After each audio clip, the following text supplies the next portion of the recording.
Құдай ол жеті томды қайдан жасап жүргенін білмедім. Анау Бен Ладеннен бастап осы бүткіл дүниежүзінің террористерін жинап осы Думаны соның ішіне кіргізіп қойған ғой деймін. Сонда саяси тұтқын жоқ болатын болса, шығар Думанды. Әйгерімдерді босат. Тоқаев мырза алдың күні беріп жатқанда ұялмай қызармай. Бұл өтірікпен келген адам өтірікті көп айта береді екен ғой. Бізде саяси тұтқын жоқ деп отыр.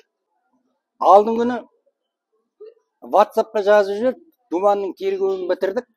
Сіз келіп қағазбен танысыңыз деп. Ассалаумағалейкум ардақты ағайын. Мен бүгін Думан Мұхаммедкәрімнің әкесімен шұғыл жолығып отырмын. Оған себеп баршаңыз білесіздер, Тоқаев билігінің тұтқыны бүкіл ұйымдар, беделді ұйымдар саяси тұтқын ретінде мойындаған. Думан Мұхаммедкәрім YouTube арнасының иесі, тәуелсіз журналист Думан Мұхаммедкәрім міне жаз айынан бері 22 шілдеден бері қамауда отыр. Оның тергеу ісіне бірде-бір рет өзі қатыспаған, бірақ соған қарамастан тергеу аяқталып, сотқа жіберілген. Соған байланысты Думанның әкесімен шұғыл түрде жолығып, оның Думанның жағдайы туралы жан айқайын баршаңызға жеткізбекпін. Сөзді Думанның әкесіне беремін. Ал енді мен тағы да сол айта-айта алтайды, Жамал апам қартайды деп, менікі де жырым тағы да сол өзімнің ұлым Думан туралы. Анау Тоқаев мырзаның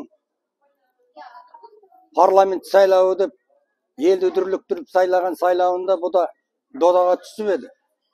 Бірақ орта жолдан өзінің жемеңгерлерін кіргізді де, ұлымды сол кезден бастап қамаған болатын. Оның мына көзбояушылығына, өтірік айтқанына шыдай алмай, ел митингке шақырып еді. Сен митингке шақырдың деп март айынан бастап қамаған. Сол қамалғаннан міне әлі жатыр. Ол март айынан бастап есептесек, міне мынау 9-ға кетіп бара жатыр екен енді. Ал жарайды, қош, бұны қоя тұрайық деді. Содан 9 ай болды жатқанына. Жазда шілде ыстықта, мына қыста ақ қар көк мұзда шапқылап ортада жүрміз біз міне. Шешесі екеуміз кезек-кезек.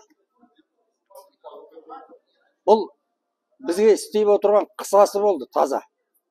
Тоқаев мырзаның бастаған мына аманат-жаманаттан жиналған өңкей жемеңгерлер жиналып, не қазақты көктетпеді, өздері көктеп шетелден жерді де сатып алды. Яқтан да сатып, самолетті де сатып алып, түгелін жеп, Қазақстанды құртып, өзімізді қайыршылыққа ұшыратты міне. Бұның жаңа Қазақстан деген әгі сыртына жазуын өзгертіп, әшекейін жазып қойған Тоқаевтың жаңа Қазақстаннан тойып болдым мен. Енді түңілейін дедім. Өйткені ұлымды бір летте болсын тергеушісі барып тексерген жоқ Талдықорғанға. Жер шалғай деп, жер алыс деп. О да барғысы келмейді екен. Содан енді алдың күні WhatsAppқа жазып жіберіп, Думанның тергеуін бітірдік. Сіз келіп қағазбен танысыңыз деп. Мен қағазбен танысатын, мен адвокат емеспін. Адвокатының өзіне хабарласыңыз дедім. Содан адвокатына хабарласты. Адвокаты оны бүгін алды. Сонда ол бізге 2 күн уақыт беріп, 2 күннің ішінде таныс. Ол 2 күннің ішінде танысатын ол 7 том екен.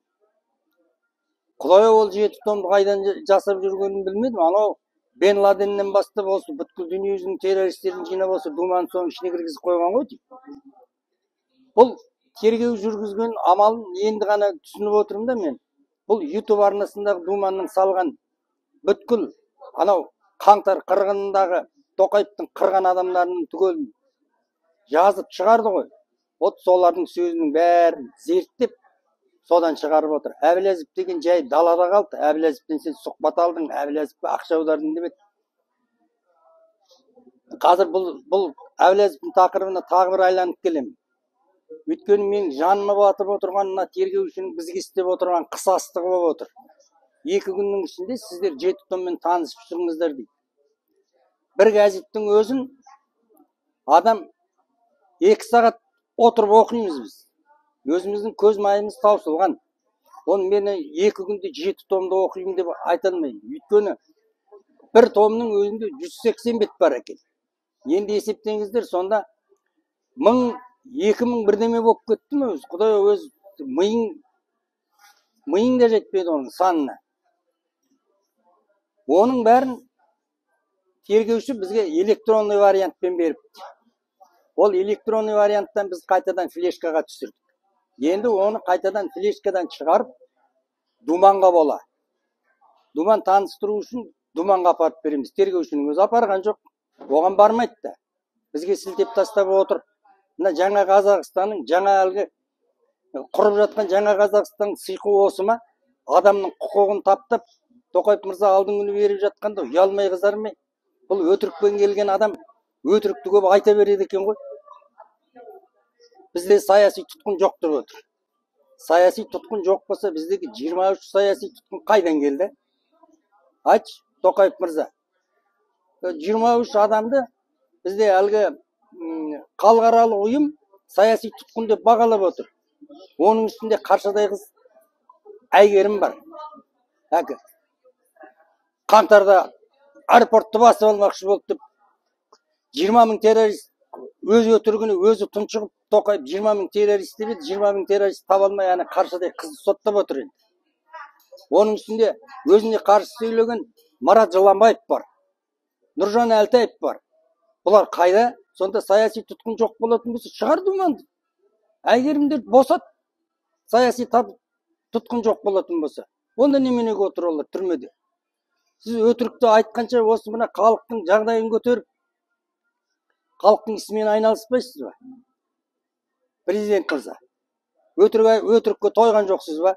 Екі қолыңыз қанған, өтірікті соғып әлі жүрсіз. Мен енді қайтадан тергеушінің несіне келсем, тергеуші ешқандай да әрекет жасаған жоқ. Тергеу жүргізген жоқ. Оны тез арада сіздер танысыңдар, біз сотқа жібереміз дейді. Бұл не сөз сонда?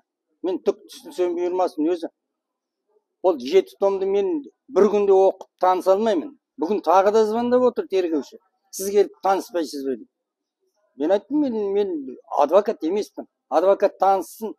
2 адвокаты бар, солар танысады. Бірақ олар да адам баласы, олар да сол бір күннің ішінде 7 томды аударып шықпайтын шығар. Сол айтайын дегенім сол еді. Сонан кейін мына Тоқаев мырза өтірікті соғып, қайта өтірік айта бергенше, осы саяси тұтқындар жоқ деп жер-көкке жариялағанша, осы мына саяси тұтқындар босатыңыз. Сіз өзіңіз аманатты, Нұр Отанды аманат қып жаныңызға алып едіңіз. Жетіскен жеріңіз осы ма? Халықтың халы одан сайын нашарлап кетті. Сіз оданда осы саяси тұтқын деп қамаған, басы істеп тұрған азаматтардың бәрін қасыңызға алып, өзіңіз бір неге жаныңызға бір немене команда құрмайсыз? Командаңызда жоқ, өзіңіздің қасыңызда. Ешкім жоқ. Назарбаевтан қалған мұраны алып, қайтадан жалғастырам дейсіз. Жаңа Қазақстан бүйтіп құра алмайсыз. Жаңа нәрсені құру үшін фундаментінен бастап қайта салу керек. Міне, сонда жаңа Қазақстан болады. Ал мынау құр айғай бос далбаса тірліктерді қою керек. Басқара алмайсыз ба? Орныңызды босатыңыз онда. Келсін жастарға беріңіз. Мәңкілдеп жүрген шалдар жетеді осы. Болды ғой? Қазақ тығырыққа тіреп болдыңдар уже.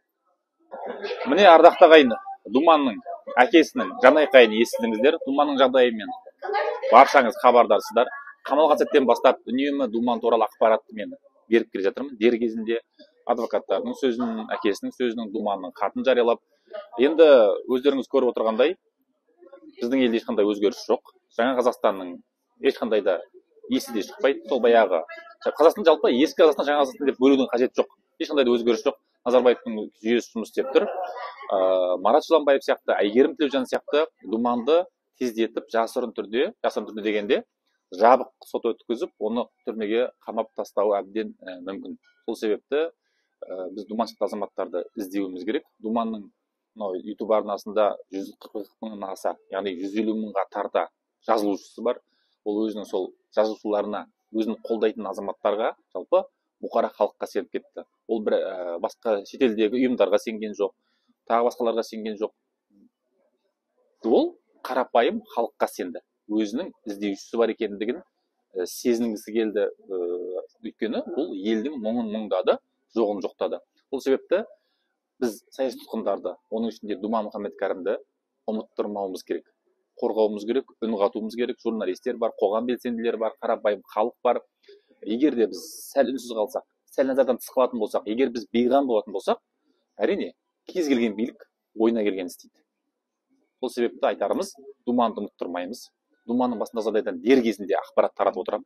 Мен өзім қанша күн бостандықта боламын, сонша күн Думан сияқты, Әйгерім сияқты азаматтардың және басқа да саяси тұтқындардың басындағы жағдайды қаз қалпында не болып жатқандығын айтып отырамын, және ата-аналары мен жақындарының сөздерін беріп отырамын, және Думан сияқты азаматтардың тез арада бостандыққа шығуын талап етемін.